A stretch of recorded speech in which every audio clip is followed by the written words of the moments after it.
Before kingdoms, before armies, before the very first weapons were shaped for war, humans still fought. But their battles weren't for glory or power. They were for something far more fundamental: survival. Imagine a world without certainty, a world where your next meal was never guaranteed, where the land you relied on was limited, and where danger lurked behind every tree and over every hill. For early humans, this was reality. Every single day was a test, a brutal trial of wit and strength. One mistake could lead to starvation for your entire family. Encountering a rival group could mean total extinction. In this incredibly fragile existence, conflict wasn't born from hatred or a desire to dominate. It began as a desperate necessity. Fighting didn't just appear overnight. It was a slow, creeping evolution of behavior. It started with tension, an easy feeling of seeing another group near your hunting grounds. That tension grew into competition, a race to gather berries before others did, or to claim a cave that offered shelter from the cold. And finally, when resources became too scarce and trust broke down completely, competition erupted into violence. We often think of conflict as a sign of something broken in human nature, something evil.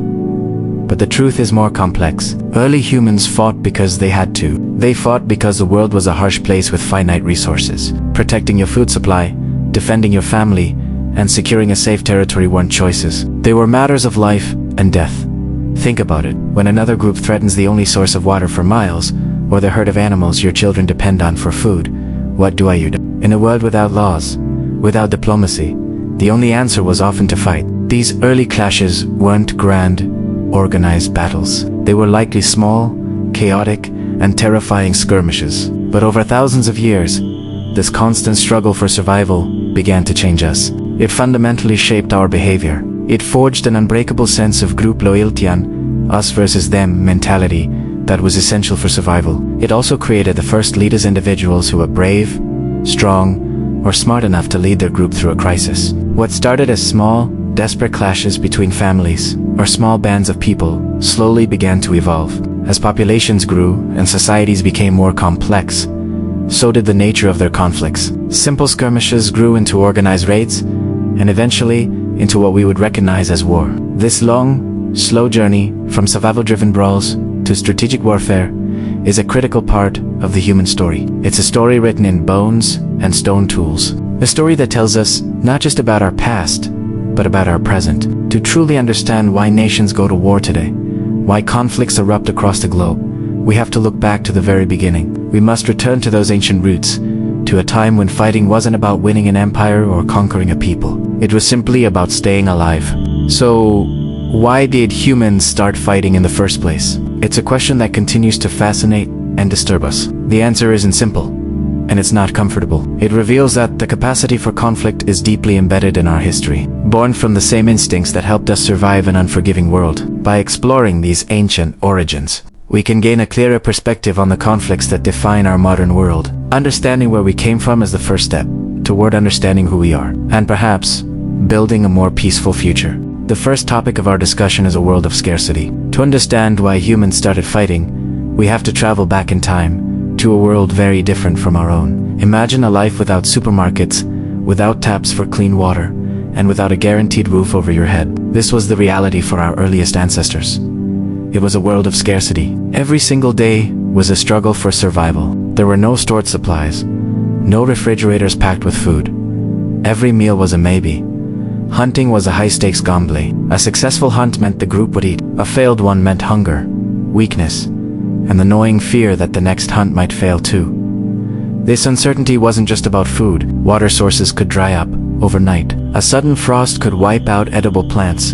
The animals they depended on could migrate without warning, leaving them with nothing. In these worlds, scarcity was the only constant. And when resources are scarce, competition is inevitable. It's not about hatred or a desire to harm. It's about pure, simple survival. Think about it. If two different groups stumbled upon the same small, life-giving spring in a drought-stricken land, what would happen? Only one group could stay. If their hunting grounds overlapped, and there weren't enough animals for everyone, conflict was almost guaranteed. Survival demanded access to resources, and sometimes that meant pushing others away. This constant scarcity bred something else, something powerful and deeply human. Fear. The fear of starvation. The fear of watching your children go hungry. The fear of your group weakening and becoming vulnerable. Fear changes how you think, how you act. Early humans became hyper-alert, deeply cautious, and fiercely protective of what little they had. Any unfamiliar face, any strange group on the horizon, was seen as a potential threat, not because they were instantly enemies, but because they were also desperate to survive.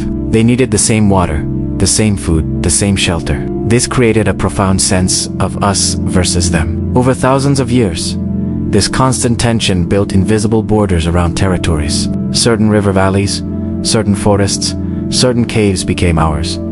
Crossing those unwritten lines was a dangerous act. What began as a silent, mutual understanding, stay on your side, we'll stay on our slowly, began to escalate. A chance encounter could turn into a stare down into a confrontation. This wasn't just about food and water, either.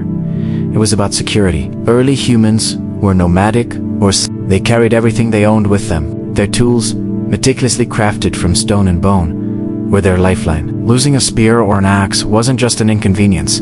It could be a death sentence. It meant you couldn't hunt effectively or defend your family. So, theft, even if it was just someone picking up a tool they found, became an incredibly serious offense. Protecting your resources, your tools, your small patch of land, your access to water became just as critical as finding them in the first place. You couldn't afford to be generous with strangers when your own family's survival was on the line. So let's paint a clear picture of this early human world. There simply wasn't enough for everyone, everywhere, all the time. It was a harsh, unforgiving reality. Now, cooperation absolutely existed. It was the glue that held families and small groups together. They shared food, protected each other, and worked as a team. This internal trust was essential. But outside that trusted inner circle, the world was governed by uncertainty and suspicion. Scarcity didn't instantly create war or organize violence as we know it today. Instead, it planted a seed of competition, of fear, of tribalism. And once that seed was planted in the soil of human consciousness,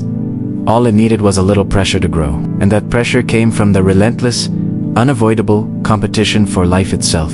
The stage was set for the first human conflicts, not born of malice, but of necessity. As groups grew larger, the pressure on resources intensified. A small family of 10 might be able to share a small territory with another small family. But what happens when those groups grow to 50 or 100? The same patch of land can no longer support them all. The deer get hunted out. The edible plants are all picked. The water becomes contaminated. This is simple math. More people means a greater demand for food, water, and space. This is where competition shifts from being occasional to being constant. It's no longer about a chance encounter at a river. It's about a permanent struggle for control over the most fertile lands and the richest hunting grounds. This pressure forced groups to make a choice. Move on to unknown, potentially more dangerous lands, or fight to control the territory they knew. Moving was a huge risk. You didn't know what dangers lay ahead. New predators, hostile groups, or simply a lack of resources. So often, the path of least resistance was to stay and fight, to defend our land. This is where we start to see the emergence of a warrior identity. Within the group, individuals who were strong, brave, and skilled in combat became incredibly valuable. They weren't just hunters anymore. They were protectors. They were the ones who stood on the front line, defending the group's access to life. This elevated their status. Being a good fighter became a source of respect and influence. This also led to the development of better weapons. A simple hunting spear is one thing, but a spear designed specifically for fighting other humans might be different, lighter, sharper, or easier to throw. We see this in the archaeological record. The tools of violence become more specialized. Shields appear, designed to block blows from other humans. The psychology changes too. Once you've been in a violent conflict, once you've seen friends or family harmed by another group, it's no longer just about abstract competition. It becomes personal. It creates a cycle of revenge. They attacked us, so we must attack them back, not just to gain resources, but to get even, to restore honor, to make sure they never dare to attack us again. Memory and storytelling play a huge role here. Elders would pass down stories of past conflicts, of treacherous neighbors, of heroic battles. These stories solidified the us versus them mentality. The other group wasn't just a competitor anymore. They were the enemy, with a history of wrongdoing. This narrative justified future conflicts and made them feel not just necessary, but righteous. So you can see how the initial seed of scarcity, watered by the pressure of growing populations, sprouts into something much more complex. It branches into competition, which leads to the development of a warrior class, better weapons, and a psychology of revenge and historical grievance. It's a tragic but logical progression. The very things that helped us survive in small cooperative groups like loyalty and protecting our own became the very things that drove us into conflict with other groups when resources were on the line. The world was a zero-sum game. For us to win, they had to lose. This fundamental, brutal equation, born from a world of scarcity, is the deep root of human conflict. And it's a root that, in many ways, we are still wrestling with today. The second topic of our discussion is competition for survival. When survival is on the line, competition isn't a choice. It's a necessity. Early humans weren't fighting for power or status. They were fighting for the most basic thing of all. The next day, imagine a world with no maps, no borders, just endless landscapes. As small family groups slowly expanded, they began to bump into each other. Their hunting trails crossed. The same rivers quenched their thirst. The same caves offered shelter. These first encounters weren't friendly, they were tense. Cautio's moments filled with uncertainty. At first, the competition was quiet, almost invisible. One group would see signs of another and simply change direction, moving their camp to find untouched territory. They were masters of avoidance. But the world, as vast as it seemed, had its limits. Eventually, there were no more empty valleys, no more unclaimed watering holes. Avoidance was no longer an option. This is when the nature of competition shifted. It became personal. When two groups needed the same herd of animals to survive the winter, the success of one group directly meant the hunger of the other. The best patch of berries, the safest cave possession by one, meant exclusion for another. A successful hunt was no longer just a celebration of life. It was a quiet declaration of dominance. Imagine the frustration building. Day after day, you see your resources dwindling. Not because of nature, but because of others. That frustration slowly hardens into resentment. Competition wasn't just about finding food anymore. It was about outsmarting and outlasting your rivals. It sharpened the senses. Humans started watching each other with a new kind of intensity. They weren't just observing, they were assessing. How many are they? Are they strong? What tools do they carry? Showing any sign of weakness became a liability, an invitation for others to take what you had. This external pressure also forged incredible internal bonds. The group became everything. Loyalty wasn't just a virtue. It was a survival mechanism. The bonds within the clan tightened, and trust became a precious, carefully guarded commodity.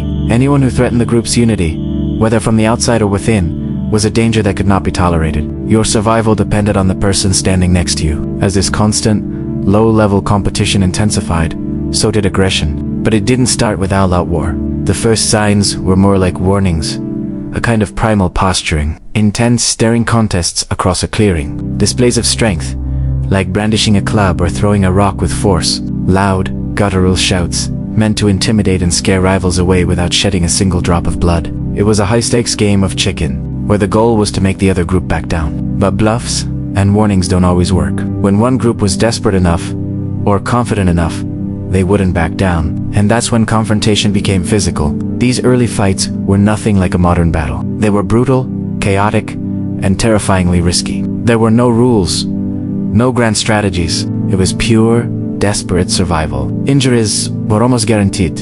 A broken bone or a deep cut could be a death sentence in a world without medicine. Fighting was the last resort, but when your family was starving, it felt like the only resort. Crucially, humans have always had long memories. They remembered these encounters. They learned which groups were aggressive, which were timid. They learned which territories were fiercely contested. They passed this knowledge down, teaching their children where to go and who to avoid. Every fight, win or lose, was a lesson etched into the group's collective memory, shaping their behavior for generations. This new reality also gave rise to the first glimmers of leadership. In a crisis, people don't look to the kindest or the white. They look to the strongest, the most confident, the individuals who were boldest in confrontations, who could rally others and stand firm in the face of danger, naturally rose to the front.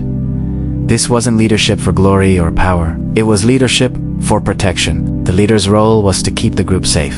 Over thousands of years, this cycle of competition and conflict became normalized. What was once an unthinkable act of violence slowly became an accepted, if dreaded, part of life when survival was threatened. Early humans didn't fight because they were inherently violent or enjoyed conflict.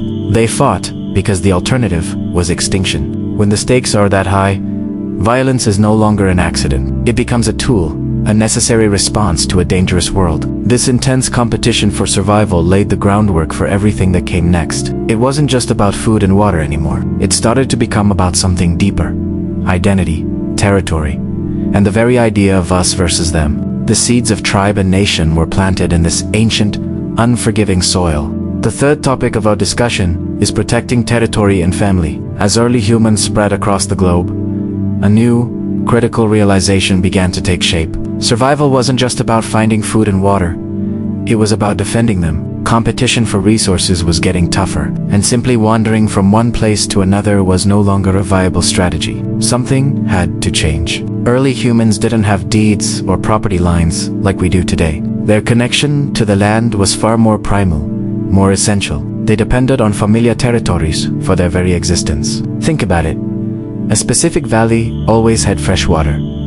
A certain forest offered reliable shelter from storms. A well-trodden path consistently led to herds of game or patches of edible plants. These places weren't just spots on a map. They were lifelines. And when something is that essential to your survival, you naturally start to protect it. Slowly but surely, the concept of territory began to gain meaning. This wasn't born out of a desire for power or control in the modern sense. It was driven by a fundamental and powerful instinct: fear of the unknown. Leaving a familiar territory was incredibly dangerous. A new area meant unknown predators lurking in the shadows, unfamiliar plants that could be poisonous, and a whole host of unpredictable threats. Sticking to what you knew, to the land that had sustained you, dramatically increased your group's chances of seeing another sunrise. As this connection to specific lands deepened, so did the instinct to defend that space. Any outsider who wandered into this familiar territory was immediately viewed with suspicion, not necessarily as an enemy, but as a potential risk. A stranger could be a competitor for scarce food. Their presence could scare away the animals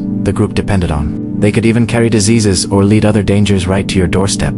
Suddenly, territory wasn't just a piece of land. It became synonymous with safety. It was a bubble of predictability in a chaotic and dangerous world. At the same time, another powerful force was solidifying the structure of human society: the protection of family. Early human groups were small, tight-knit communities, often made up of extended relatives. In this kind of setting, every single individual was valuable. Losing even one member could severely weaken the entire group's ability to survive. The children who represented the future, the elders who held generations of knowledge, and any sick or injured individuals were completely dependent on the able-bodied members for protection and sustenance. Their safety became the group's absolute top priority. So, when an outside group threatened the food supply or encroached on their territory, they weren't just threatening resources.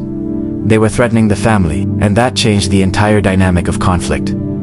Humans could endure hunger. They could withstand the cold and other hardships, but a direct threat to their children, their elders, their kindet, triggered a much stronger, much more visceral emotional response. The baseline fear of a competitor quickly morphed into protective aggression. A defensive posture could escalate into a direct confrontation. At this early stage, fighting was almost entirely reactive. It wasn't planned warfare with strategies and tactics. It was impulsive, instinctive, and aimed at one thing: neutralization of the immediate threat. If a rival group got too close for comfort, the response was swift. It might start with loud shouting and aggressive posturing. It could escalate to throwing rocks or branches. The goal wasn't to annihilate the other group. It was simply to drive the danger away, to make them back off. The primary motivation was protection, not destruction. Violence was a tool, not the objective. Over thousands of years, a form of natural selection began to play out. Groups that successfully defended their territories and their families survived and thrived. Their children grew up, and their populations expanded. On the other hand, groups that failed to stand their ground were pushed into less desirable lands, weakened by loss, or simply faded out of existence. Evolution favored those who were willing and able to defend what was theirs. This constant reinforcement etched the behavior of territorial defense deep into the human psyche. This led to a crucial shift in human behavior. Violence was no longer just a reaction to an immediate threat. It became a tool for prevention. Humans began to understand that a credible show of strength could stop a conflict before it even started. A group that appeared united, numerous, and confident sent a clear message to any potential rivals. Do you want to even think about it? These displays of force, these nonverbal warnings, became a critical part of intergroup dynamics. It was a way of managing risk and maintaining stability without resorting to constant, costly fighting. And as these behaviors evolved, so did the human sense of identity. The concept of territory began to merge with the concept of kinship. The phrase, "this land is ours," slowly transformed into "these people are our people." A shared space fostered a shared sense of belonging, a collective identity. The group was no longer just a collection of individuals scrambling for survival. It became a cohesive unit, a we that was worth defending at any cost. Once territory and family became so deeply intertwined, conflict took on a powerful emotional weight. A fight was no longer just about a patch of land or a source of water. It became personal. It was about defending your home, your family, your very identity. An attack on the land was perceived as an attack on the people themselves. This emotional shift was a turning point, pushing human conflict into a new and more volatile phase. When your fundamental identity feels threatened, your sense of self, your community, your entire world restraint becomes incredibly difficult to maintain. The line between a perceived threat and a violent reaction becomes dangerously thin. And it was this fusion of land, family, and identity that set the stage for the more organized and devastating forms of conflict that would come to define much of human history. The fourth topic of our discussion is from tension to violence. Fighting wasn't something that just appeared out of nowhere. It wasn't an instant switch. Instead, it was born from pressure. Imagine early human groups growing more and more attached to their land, their resources, their families. As these bonds strengthened, encounters with outsiders became more intense. What might have once ended with one group simply walking away now started ending in confrontation. A palpable tension would fill the space between these groups. Every little thing mattered: the way someone held their body, the intensity of their eye contact. Even silence itself could become a dangerous, loaded thing. In this fragile atmosphere, misunderstandings could escalate in the blink of an eye. A sudden movement might be seen as a threat. A single step too close could be the spark that ignites chaos. Often, violence began completely unintentionally. A stone thrown in frustration, a shoulder pushed in a crowd, a sudden loud shout. In environments where survival was already on a knife's edge, these small actions could have massive consequences. And once that first act of violence occurred, it spread like wildfire. There were no rules, no referees, no one to step in. Injuries were severe. A broken arm or leg wasn't just painful, it could be a death sentence. Infection was a constant, deadly risk. Fighting was incredibly risky, but in the heat of the moment, it was often seen as the only option. Crucially, humans remembered. We have always remembered violence. Every single conflict left scars, both on the body and on the mind. Groups kept a mental tally of which rivals were aggressive, which territories were dangerous, and which encounters had ended badly. This collective memory fundamentally changed behavior. Humans became more cautious, for sure, but they also learned to be more aggressive when they felt it was necessary. Fear, mixed with hardened experience, created a new kind of readiness. Over time, this led to a significant shift. Humans began to anticipate violence. Instead of just reacting to it when it happened, they started to prepare for it. Stones were collected not just for tools, but as potential weapons. The stronger individuals in the group would naturally position themselves at the front during a tense encounter. People started moving together in groups, rather than venturing out alone. Violence was becoming organized not through formal planning meetings, but instinctively. This is the critical point where fighting transformed from a simple reaction into a basic strategy. Groups quickly learned a fundamental truth. Unity meant survival. Standing together made them less vulnerable. A lone person was an easy target, but a coordinated group was a much harder challenge.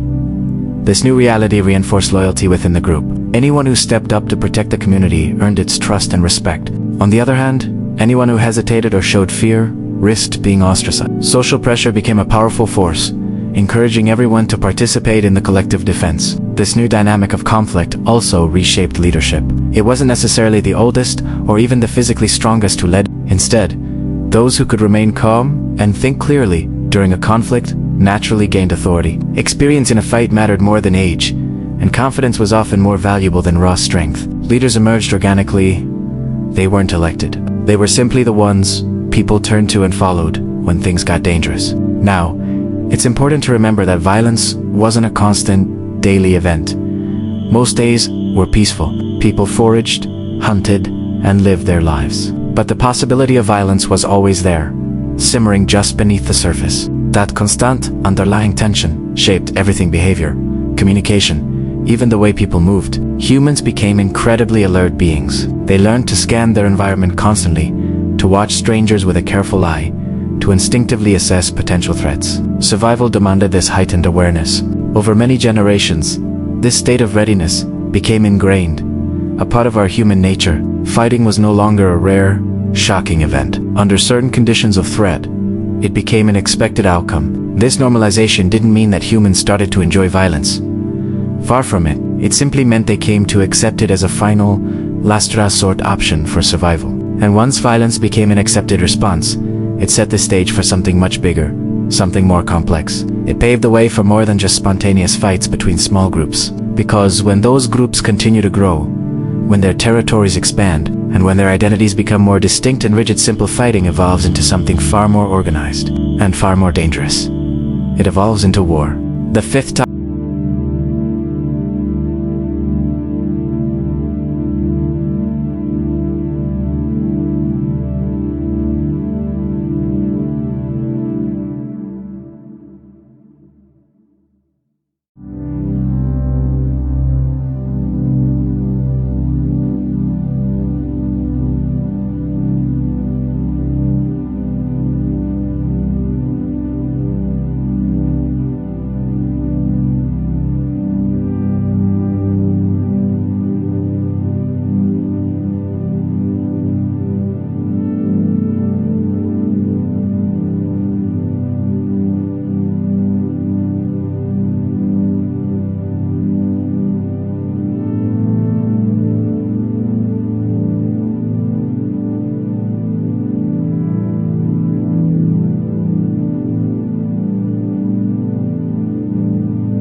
The sixth topic of our discussion is when fighting became war.